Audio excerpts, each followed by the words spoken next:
पहली भक्ति जो नवधा भक्ति में श्रवणम, राम जी ने 9 भक्ति बताई श्रवणम, प्रहलाद जी ने हिरण्यकश्यप को बताई भागवत में।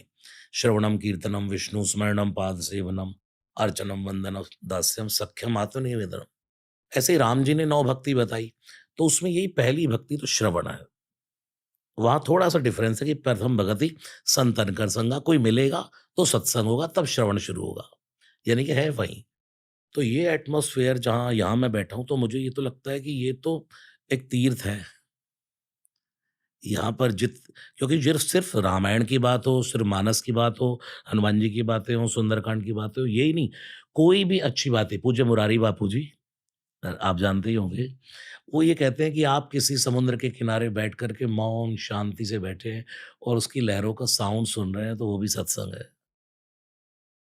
कोई भी अच्छी चर्चा हो रही है कहीं पर, जिसमें लोगों को भटकाया नहीं जाए, लोगों के अंदर गलत मैसेज ना जाए, किसी के अंदर मतलब एक तो कभी किसी को डराया ना जाए कि तुम ऐसा नहीं करोगे तो ऐसा हो जाएगा, ऐसा नहीं करोगे तो ऐसा।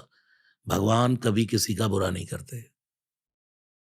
तो लोगों के अंदर ये मैसेज आए कि मैं अगर कोई अच्छी चर्चा सुन रहा हूँ तो वो सत्संग है।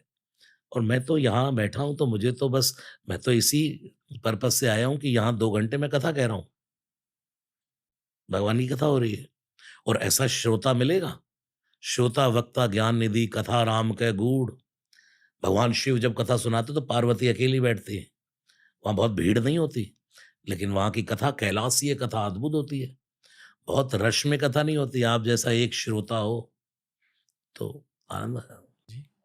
मैं खुद को आभारी मानता हूँ कि मेरे थ्रू ये चीज़ें हो रही है, मैं खुद ये नहीं कर रहा। जो बस ये कहता रहता है वही दुनिया में समझ गया समझो भगवान की लीला को। क्योंकि हम तो कुछ करते ही नहीं है। गुरुदेव नानक ने भी तो कहा करन करावन आपे आप, नाम रखा लिया ताव। जो करते हो आप ही करते हो। जब हम बिल्कुल समर्पण करके चलते हैं ना कि क्योंकि हम तो कुछ कर ही नहीं रहे हैं। अब आपके पास मैं आया तो मुझे कौन लाया? सीधी-सी बात है कौन लाया? भगवान ने आपके माइंड में डाला। मुझे अब 22 तारीख को मैं हरियाणा के मुख्यमंत्री खट्टर जी, मनोहर लाल खट्टर जी, उनके लिए सुंदरकांड गाने जा रहा हूँ। 22 को योगी जी, मुख्यमंत्री अ, यूपी सरकार के लिए सिकंदराबाद में, सुबह फरीदाबाद में। तो ये सब जहाँ-जहाँ भी मैं जाता हूँ या तो मुझे ये लगता है कि इनके मन में किसने डाला कि इनको बुलाओ? ये कौन कर रहा है? ये सब तो वही कर रहा है। इसलिए जैसे भगवान श्री कृष्ण गीता में अर्जुन कहने लगा सोचने लगा ना क्या करूँ, क्या करूँ? भगवान ने कहा चल, तू क्या करेगा? निमित्त मात्रम भव सव्यसाचीन, दिव्यम ददामि ते चक्षुम। अब मैं तुझे अपने दिव्य चक्षु दे रहा हूँ और फिर देख, ये तू नहीं कर रहा, तू तो निमित्त बन जा बस, करने वाला तो मैं हूँ। ऐसे ही अपनी बुद्धि की डोर भगवान के हाथ में छोड़ देते हैं जब हम, तो ये आपका बहुत अच्छी सोच है कि आप हमेशा ये सोचते रहते हैं कि मैं नहीं कर रहा, कौन कर रहा है? कौन करवा रहा है? जो ये सोचता रहता है यही है शरणम प्रपद्ये। अगर मैं बैठ जाऊँ मैं तो आपने पहले बैठकर यहाँ प्रेयर की और मैंने भी बैठकर पहले प्रणाम कर लिया। ये भी मैंने पूज्य मुरारी बापू जी से ही सुना, क्योंकि मैं उनके यहाँ तुलसी अवार्ड पर जाता रहता हूँ गुजरात। वो कहते हैं कि आप जिस भी स्टेज पर बैठे हैं, जिस भी शास्त्र का गायन करने जाएँ, उसको पहले शरणम प्रपद्ये हो जाओ, यानी कि उसकी शरण हो जाओ। हम इस व्यासपीठ की शरण हो गए। अब यहाँ बैठ कर के आपसे क्या बुलवाना है और मुझसे क्या बुलवाना है, ये परमात्मा जानता है। तुलसीदास जी तो लेखनी लेकर बैठ गए थे। ऊपर बैठे तोता बन कर के हनुमान जी लिखवा रहे थे कि भाई लिखते जाओ, लिखते जाओ, लिखते जाओ। आह! मुझे और जानना है सर सुंदरकांड के बारे में। ये हुँ, आपने अ, भक्ति की बात करी है, जो आई फ़ील कि एक बेस होता है इन सारी चीज़ों का। अगर दिल में भक्ति नहीं है, तो फिर पाठ करके, कथा सुन के, मंत्र जाप करके कुछ फ़ायदा नहीं। पहले भक्ति होनी चाहिए, प्यार होना चाहिए भगवान से। पर स्पेसिफ़िकली मान लो कि हमारे सारे ऑडियंस मेंबर्स के दिलों में प्यार है हनुमान जी के लिए, राम जी के लिए।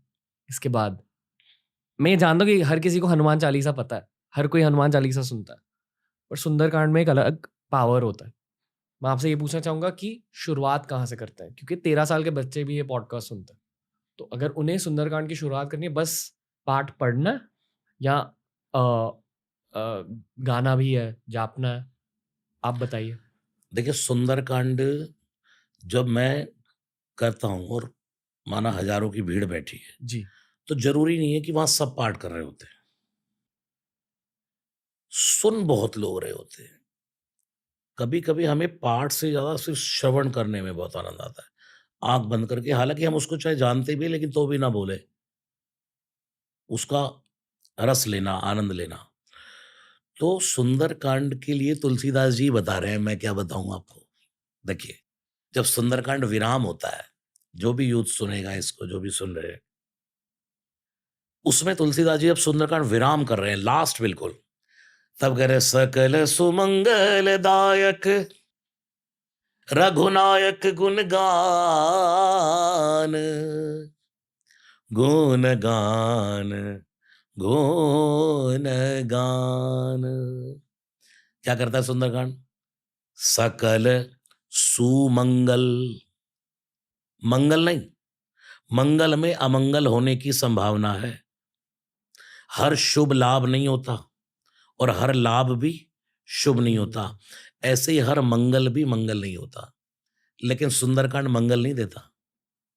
राम जी मंगल भवन मंगलहारी है। हनुमान जी मंगल मूर्ति मारुति नंदन है। यहाँ मुंबई में गणपति बप्पा को कहा जाता है जय देव जय मंगल मूर्ति। माँ भगवती जगजननी आदि शक्ति जगदम्बा या देवी सर्वमंगल मांगल्ये। तुलसीदास जी की रामचरितमानस मंगल करणी कलिमल हरणी, तुलसी कथा रघुनाथ की। सब कुछ मंगल है, लेकिन सुंदरकांड में क्या शब्द प्रयोग किया? सकल मंगलदायक नहीं, सुमंगलदायक। मंगल नहीं, सुमंगल। रघुनायक गुणगान। तुलसीदास जी ने लिखा रघुनायक गुणगान। किसी ने कहा बाबा इतनी 7 कांड की मानस लिख दी, एक हनुमान जी के हिस्से में आया, उसमें भी लिख दिया रघुनायक गुणगान। जब सुंदरकांड हनुमान जी का है तो आपको लिखना चाहिए सकल सुमंगलदायक श्री हनुमत गुणगान। तुलसीदास जी ने कहा मैं आपकी बात समझ रहा हूँ, लेकिन मेरी बात भी समझो। हनुमान जी एक ऐसे परम साधु हैं, एक ऐसे परम देव हैं